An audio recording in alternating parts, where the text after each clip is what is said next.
뉴욕 증시가 혼조세로 마무리가 됐습니다. 특별한 재료가 없기 때문에 시장이 격하게 반응할 필요가 없다. 그런 느낌일 것 같고요. 이제 투자자들도 조금 관망해보자 그런 느낌일 수도 있겠습니다. 그동안 신고가 행진을 계속했기 때문에 조금 쉬어가는 느낌들이 지속되는 것이 아닌가 생각되는 부분이기도 하고요. 자, FOMC 의사록에서는 큰 의미가 없었습니다. 그냥 우리가 알고 있는 내용들 그대로 반복하는 그런 형태의 모습이었고요. 아스트라제네카 백신이 약간 안 좋은 소식이 전해졌죠. 그래서 어떠한 이야기들 나왔었는지 같이 한번 알아보도록 하겠습니다. 자, 선거가 끝났습니다. 어느 정도 예상은 다들 하셨겠지만 야당의 압도적인 승리로 마무리가 됐습니다. 자, 그리고 나서 이제 정치적으로 뭔가 쇄신을 한다라든지 다시 하겠다라든지 그거는 이제 그들의 몫이고, 주식시장에 참여 중인 우리들의 입장에서는 이제 야당이 승리를 함에 따라서 이들의 정책에 주목하는 상황이 벌어지겠죠. 일단 부동산 정책 가장 먼저 손대고 있을 거 생각되는데, 수혜주들에 주목하라. 일단은 선거 전부터 계속적으로 움직이고 있었을 겁니다. 그 관련 주들을 어떻게 봐야 되는지 알아보도록 하겠습니다. 5일째 외국인들의 순매수가 이어지면서 외국인들이 이제 돌아오는 것이 아니냐 이렇게 얘기가 나오고 있습니다. 일단은 전기전자 업종에 집중됐었던 모습들이 조금 다른 업종으로 퍼지고 있으면서 외국인들의 귀환이라는 그 타이틀에 힘을 좀 실어주고 있는데, 정말로 돌아온 것인지 어떤 것인지 외국인들의 속마음은 어떤 것인지 조금 알아보도록 하겠습니다.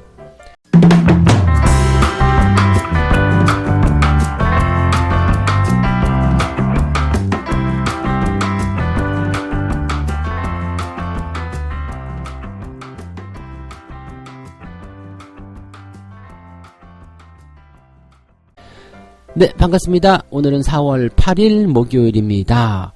자, 미국 증시는 여전히 혼조세. 근데 그렇게 나쁘지 않습니다. 그래서 미국 증시가 혼조했기 때문에 나쁘다, 부담스럽다 이렇게 느껴질 만한 부분은 전혀 없습니다. 다만 재미가 없겠죠. 강하게 튀어 올라간다거나 아니면 더 높은 어떤 상승을 만들어낸다거나 그런 형태의 모습들은 아직 나타나고 있지 않거든요. 그러니까 이러한 부분들 본다라면 상승 기조는 계속 이어지고 있습니다. 경기 회복에 대한 기대감 이런 거 나타나고 있는데, 시장에 이제 이런 재료들이 어느 정도 많이 녹아든 것이 아니냐 이렇게 생각이 들 수도 있는 내용이 아닐까 생각되기도 합니다. 자, 지금 미국 증시 살펴보게 되시면요, 다우지수는 약간 올랐습니다. 0.05% 올랐다고 보기도 좀 어렵겠습니다만 일단 올랐죠. 그래서 상승 출발하고 나서 다시 하락 전환, 다시 상승, 다시 하락, 또 마감에 다시 상승. 그냥 상승 하락에 대한 부분도 그렇게 큰 변화는 없었습니다만 결국에는 일단 플러스 마감했다. 이게 또 중요한 거 아닐까 싶기도 합니다. 나스닥 같은 경우도 살짝 마감했습니다. 하락 출발, 상승 전환, 그 다음에 다시 하락, 상승, 다시 하락으로 마무리됐습니다. 그러니까 하루 종일 그냥 오르락 내리락 하면서 특별한 거 없는 그런 형태의 모습만 보여줬다 이렇게 보시면 될 것 같아요. 0.07입니다. 다우지수는 0.05 플러스고요. 나스닥은 0.07 마이너스입니다. 그리고 S&P 500은 종가 기준 사상 최고치 이렇게 보면 또 굉장히 좋은 소식일 것 같긴 합니다만 2포인트 정도 높였습니다. 2포인트요. 그냥 눈에 안 띄는 거죠. 그래서 일단 사상 최고라는 것에 대해서 기대감을 좀 가질 수 있겠습니다만 그냥 별 볼 일 없었다. 크게 움직이지 않았다. 그렇게 생각하시는 게 좋을 것 같습니다. 시장이 이렇게 강력한 어떤 의지나 포지션을 만들어내지 못하는 이유는 그냥 다 알고 있는 재료들, 그냥 그런 것들이 나왔기 때문에 보시면 될 것 같은데, 자, 일단은 의사록이 가장 중요한 포인트였죠. 의사록에 대한 내용 한번 살펴봅니다.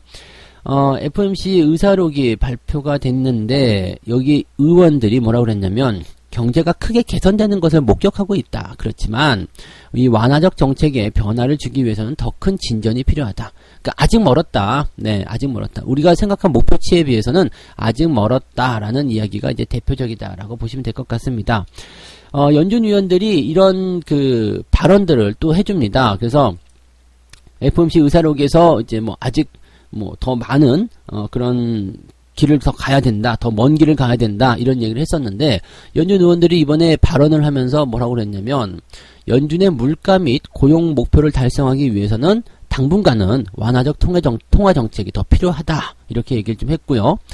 물가 상승에 대한 우려감에 대해서는 물론 물가 상승세가 이어질 수도 있다. 그런데 물가의 압력은 연준이 생각하는 2%에 달성하기 위해서는 아직도 멀었지 않겠느냐. 시간이 더 걸릴 것이다.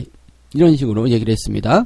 그 다음에 또 다른 위원은 뭐라 그랬냐면, 중앙은행이 지원을 철회할 때가 아니다. 네, 뭐 너무 이런 거 아니겠습니까? 뭐 이런 얘기를 하는 거죠. 그래서 여전히 시장은 중앙은행의 지원이 필요할 것이다.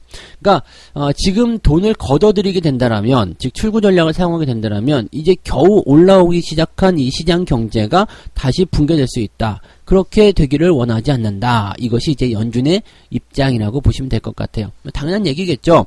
이 출구 전략이라는 것은 예전에 제가 설명드린 적이 있었던 것 같은데, 정부가 일단 지원이 필요하다고 해서 유동성을 막 쏟아놓잖아요.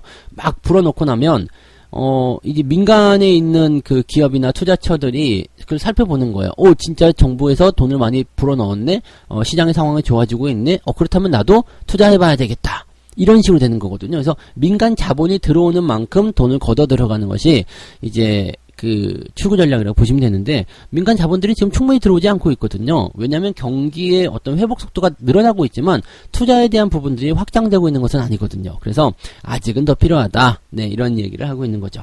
그러니까 출구 전략에 대한 부분은 당분간 이루어질 수 없는 그런 내용이라 좀 보셔도 될 것 같아요. 물론 언젠간 진행이 돼야 되겠죠. 경기가 계속 좋아지게 되면. 근데 지금 걱정할 만한 내용은 아니다. 이렇게 생각하시면 되겠습니다. 근데 이거는 다 알고 있는 내용이기 때문에 시장이 반응하지 않았다 보시면 되는 거고요. 백신에 대해서는 약간 우려감이 좀 나타났습니다.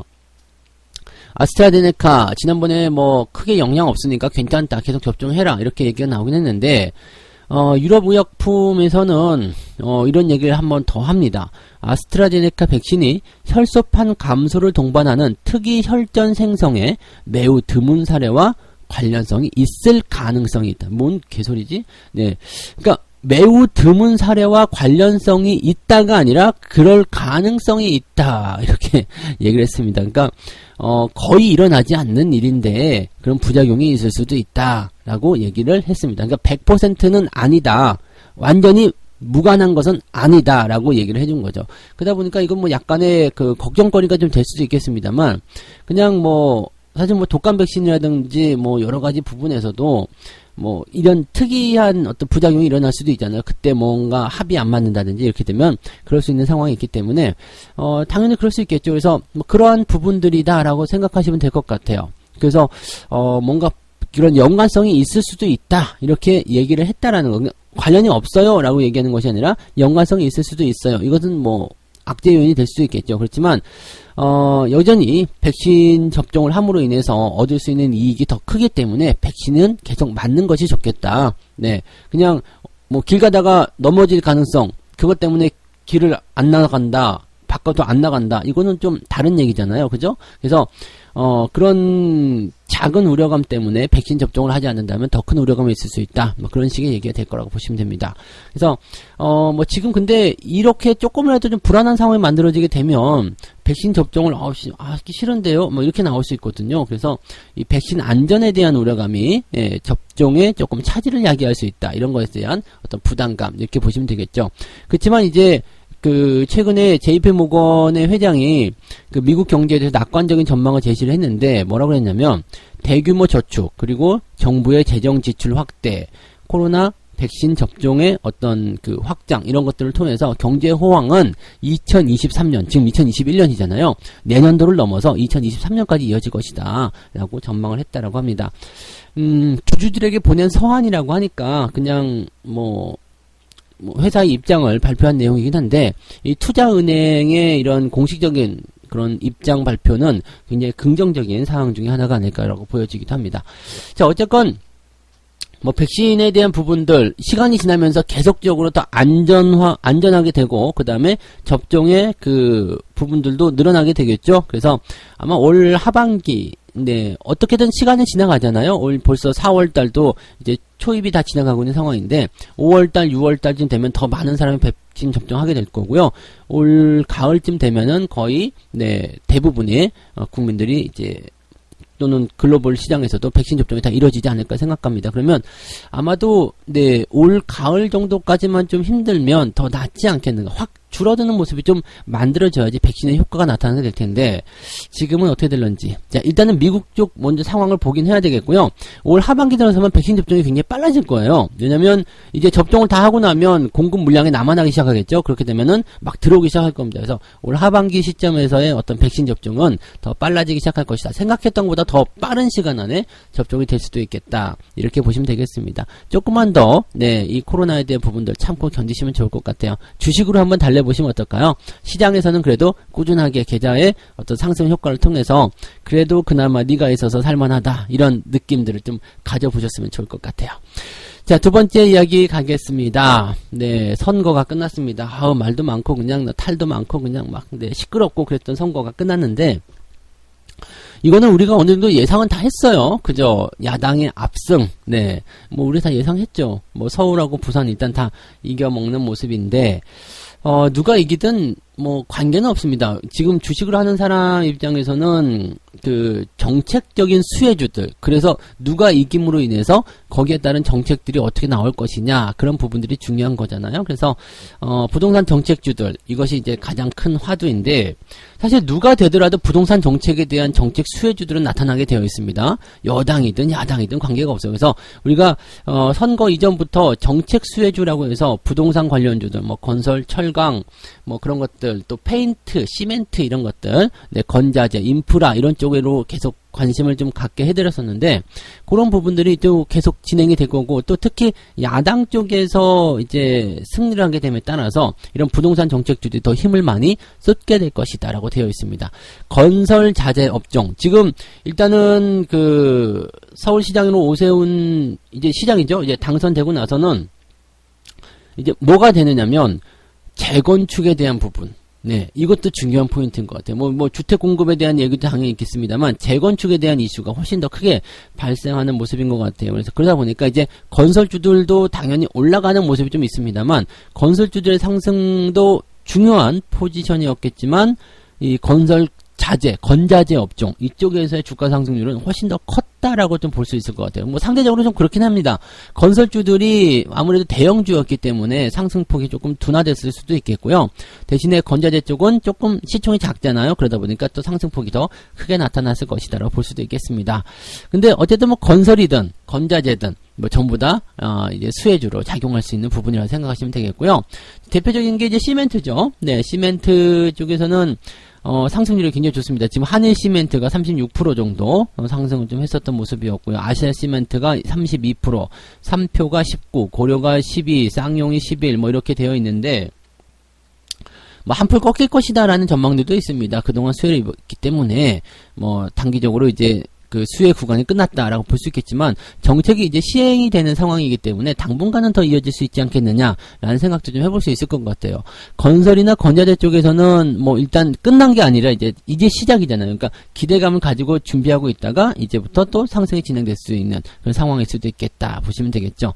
그래서 시멘트 관련한 종목군들은 이거는 되게 예전부터 한번 언급해 드린 적이 있었던 것 같아요. 왜냐면 이게 인프라라든지 이런 거 또는 이제 건설 경기 이런 것들이 살아나기 시작하면 시멘트는 무조건이거든요. 그러니까 시멘트 관련한 종목군들 또는 뭐 레미콘 뭐 이런 쪽에서 굉장히 이제 수혜들이 일어날 수밖에 없는 상황이겠죠.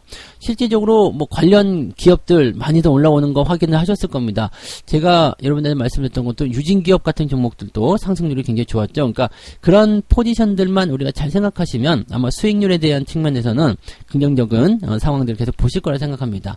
뭐 앞으로 이제 이 시멘트 쪽 당연히 수혜를 좀 더 입을 것이다. 근데 단기에 또 너무 많이 올랐다라면 항상 우리가 생각해야 되는 거 아무리 좋더라도 단기에 많이 올랐다라면 그것을 따라가지 말고 천천히 접근하라. 그런 얘기들 해드리고 싶습니다. 그래서 그런 포지션도 같이 챙겨보시고요. 항상 아무리 좋아도 저점이 아니면 접근하지 말라 이런 말씀을 드려야 되겠죠. 네. 그 다음에 페인트 관련주들도 있습니다. 페인트 지금 노르페인트가 어마어마하게 상승세를 보였습니다. 한 달 사이에 무려 37% 네, 그다음에 삼화 페인트가 25%, 조광 페인트가 16% 정도 올라왔는데 일단 페인트 관련주들도 뭐 당연한 얘기겠죠. 네, 건자재, 뭐 도장, 뭐 이런 부분들이 이제 금지가 되면서 이제 뿜칠이라고 한답니다. 내년도부터 뿜칠, 이제 스프레이를 뿌리는 거, 뭐 저기 라카, 네, 그런 부분들이 완전히 이제 그 금지가 된대요. 그래서 이 페인트를 칠해야 되니까, 네, 페인트, 그다음에 친환경 페인트 뭐 이런 거 있잖아요.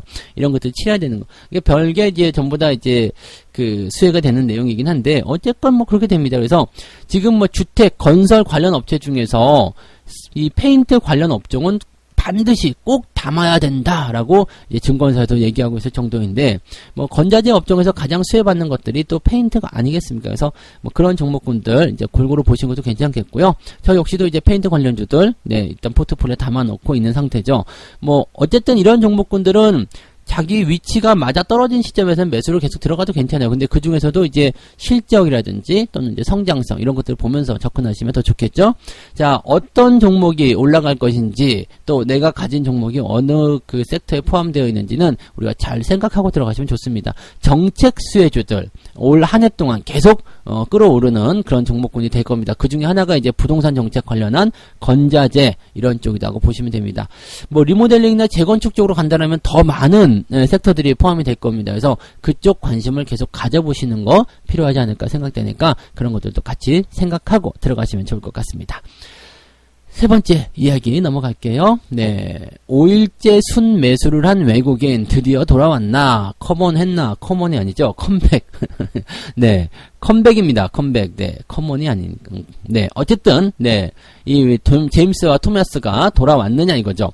제임스와 토마스 돌아왔니? 근데 관건은 또 원화 강세 지속 여부다 이렇게 얘기가 나옵니다. 환율로만 연결시키겠다라고 이제 생각하는 것 같긴 한데. 환율이 당연히 중요하긴 합니다. 환율이 당연히 중요하긴 하고요. 그 다음에 이제 그 경기 회복에 대한 그런 기대감, 또 실적에 대한 기대감, 그런 것들이 이제 외국인들의 매수를 끌어당기는 것이 아니냐 이렇게 보여지고 있기도 합니다.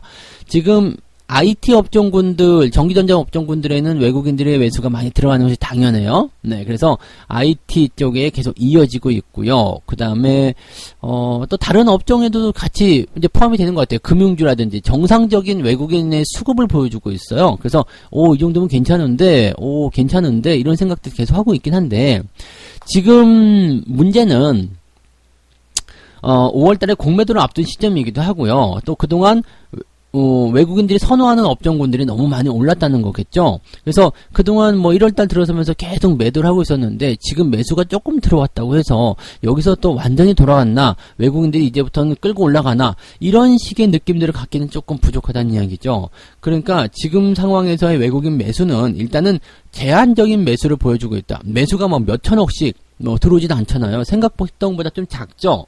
실제로 이제 강력한 매수를 포함을 시키려면 이게 뭐 1,000억, 2,000억 이게 살 게 아니라 막 치고 올라가는 모습이 좀 나타나줘야 되는데 그런 거 아니라 그냥 주가의 상황을 좀 유지시키려는 어떤 느낌? 그런 느낌을 좀 받지 않았을까 생각이 들기도 합니다. 그래서 이 대형주에 대한 부분들에서 외국인들의 수급이 들어왔지만 계속적으로 의심이 되는 그런 상황이죠. 하지만 어쨌든 들어오는 건 들어오는 것이기 때문에 여기에 대한 기대감을 일단 가져볼 필요는 있을 것 같기는 합니다. 그리고 외국인들의 매수가 이 환율에 대한 것과 영향이 가장 많이 있다 이렇게 얘기를 하고 있는데 환율이 조금 내렸죠. 네, 조금 내리면서 이 환율에 대한 부분 때문에 외국인이 들어왔을 것이다. 환율이 하락을 하게 되면은요, 외국인들 입장에서는 밖에서는 빨리 들어오고 싶은 생각이 들고요. 그 다음에 안쪽에 있는 사람들은 팔고 싶어 하지 않습니다. 왜냐면 환율이 떨어질수록 이득을 보기 때문이거든요. 그렇기 때문에, 외국인들의 매수가 일단은 계속 유입이 되면서 매도를 막아주는 그런 형태로 갈 수 있거든요. 근데 환율이 최근에 좀 내려가고 있기 때문에 거기에 대한 기대감을 통해서 외국인의 매수가 들어오고 있다 이렇게 보여지기도 합니다. 이 환율은 그럼 뭐 계속적으로 이제 그 하락세를 보일 것이냐, 원화 강세가 보일 것이냐, 뭐 이런 식의 얘기가 나올 수 있겠습니다만 환율이 하락하는 부분에 대해서는 글쎄요, 기업의 실적이 예상된다거나 또는 기업의 어떤 상황들을 통해서 경기가 더 좋아지는 상황이 벌어지면 이런 상황이 나타날 수도 있겠다 볼 수도 있겠죠. 최근에 이제 국채금리가 또 안정세를 좀 보이잖아요. 미국 국채금리가 안정세 보이면서 달러 인덱스도 같이 조금 주춤하는 모습이 좀 있었던 것 같아요. 그러다 보니까 환율에서의 어떤 기대감이 좀 있었다 보시면 되겠죠. 미국이 이 달러를 빨아 들어가는 것은요, 경기 성장률도 굉장히 좋고 금리도 같이 올라갈 때 미국이 달러를 빨아 당기거든요. 그래서 실적도 좋고, 아니 뭐 경기 성장도 좋고, 그 다음에 위험성도 없는 미국이란 선진 국가가 금리도 이자도 많이 준대. 그러면은 당연히 그쪽에 투자하고 싶어 하겠죠. 그러니까 달러를 가지고 나가는 상황이 벌어지는데, 지금은 또 어쨌든 미지근한 상황. 그 다음에 한국이라는 나라의 또 이머징 마켓의 어떤 성장률이 좋게 만들어지니까 그럼 이쪽에 또 투자하자, 이렇게 되는 거죠. 그러니까 환율이라는 부분은 여러 가지 변수를 가지고 있다고 보시면 되긴 하겠습니다만, 지금은 일단 우호적이다 라고 얘기가 되어 있는 겁니다. 근데 증권사에서도 아직은 모릅니다. 추세를 좀 더 지켜봐야 됩니다 라고 얘기하고 있고요. 이 환율이 하락하는 부분이 계속 유지가 되면 외국인의 수급 개선은 이어지게 될 것이다. 이것은 뭐냐면, 뭐 어떤 변수를 통해서 환율이 다시 올라가기 시작하면 외국인들이 다시 빠져나갈 것이라는 얘기는 똑같은 거죠. 그러니까 그런 내용이라고 좀 생각하시면 될 것 같아요.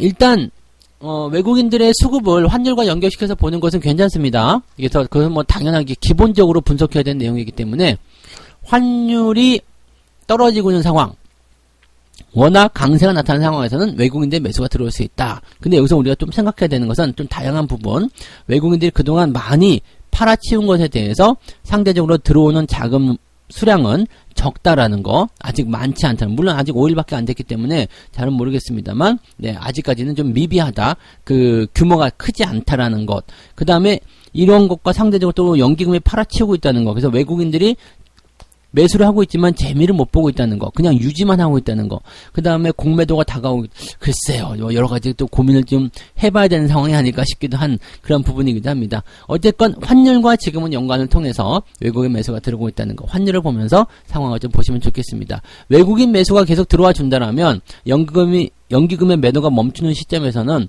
시장의 반등이 진행될 수 있다는 거 참고하실 수는 있겠습니다. 자, 세 가지 이야기 전달해 드렸습니다.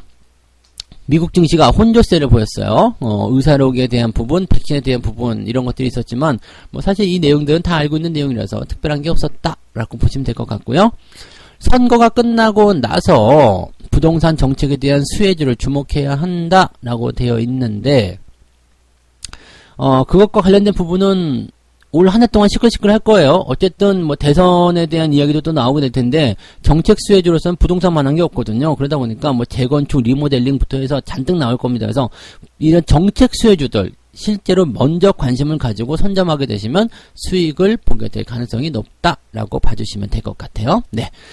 자, 그 다음에 5일 동안 순매수를 진행한 외국인들, 이제 귀환하는 것이냐, 니들 돌아온 것이냐, 컴백홈이냐, 뭐 이렇게 이야기를 해볼 수도 있겠는데, 아직까지는 조금 부족한 부분이 좀 있을 것 같고요. 불안정합니다. 그리고 조금 더 지켜봐야 될 것이다. 왜냐면 규모 자체가 이제 대규모로 들어오진 못했기 때문에 좀 더 지켜봐야 한다라는 얘기가 되는 거고, 또 환율에 대한 내용들, 그런 것들을 통해서 외국인 매수를 점치기에는 아직, 네, 그 미국 경제의 어떤 그 성장 속도라든지 그런 것들이 더 빠르게 진행되고 있다는 거, 그런 부분들이 조금은 변수로 작용할 수 있다라고 봐주시면 되겠습니다. 자, 책 한 곡지 읽고 마무리하겠습니다. 투기적 광기에 빠진 대중은 구제불능이다. 재무용어로 말하자면 셋 이상은 세지 못한다는 말이다. 계산이 좀 약하시군요. 네. 어떤 움직임이 있기만 하면 기업 가치나 시장 가격을 따지지 않고 무조건 매입하려고만 한다. 이게 맞아요. 네. 왜냐면 이게 눈이 뒤집혔다 이런 얘기, 또 콩깍지가 씌었다 뭐 그런 얘기잖아요. 콩깍지가 씌면은 사실 뭐 이것도 저것도 다 안 보이죠. 그냥 그냥 세상 달콤한 거밖에 없어요. 근데 우리가 그 광기에 빠진 투자자들은요, 그 주식을 사잖아요. 그러면은 딱 이렇게 변합니다. 그 주식이 올라가야 될 이유만 찾습니다. 내려가고 있더라도, 하락을 하고 있더라도 그 주식이 다시 올라갈 거야. 왜 올라가야 되는지 그 이유만 찾습니다. 왜 내려가야 되는지, 왜 이게 위험한지에 대한 이유는 절대 생각하지 않아요. 그것이 광기죠. 한쪽만 바라보는 거예요. 나는 너만 바라봐. 그런 건 연애에서 나오시고요. 주식에서는 그렇게 하시면 안 돼요. 그래서 항상 좋은 점과 나쁜 점, 음지와 양지, 이 모든 것을 전부 다 해놓고 서로 비교를 해. 그 다음에 그쪽이 어느 쪽이 더 우세한가, 그런 것들, 그 다음에 언제 끝날 것인가, 그런 것들을 분석하면서 들어가시면 조금 더 객관적인 투자가 가능하실 거예요. 그래서 완전히 폭 빠져드는 그런 투기적 광기를 절대 갖지 않으시기 바랍니다. 계속 쳐다보시면 그럴 수 있어요. 계속 쳐다보지 마시고 투자에 대한 부분들 조금 여유있게 그런 식으로 편안하게 좀 하시면 좋을 것 같습니다. 자, 오늘도 여러분들 성공 투자 꼭 해내시기 바라고요. 오늘은 네, 장중시황 때 또 이야기 더 이어가도록 하겠습니다. 자, 오늘 화이팅! 네, 하시고요. 돈 많이 버세요. 이따가 장중시황 때 뵙겠습니다. 고맙습니다.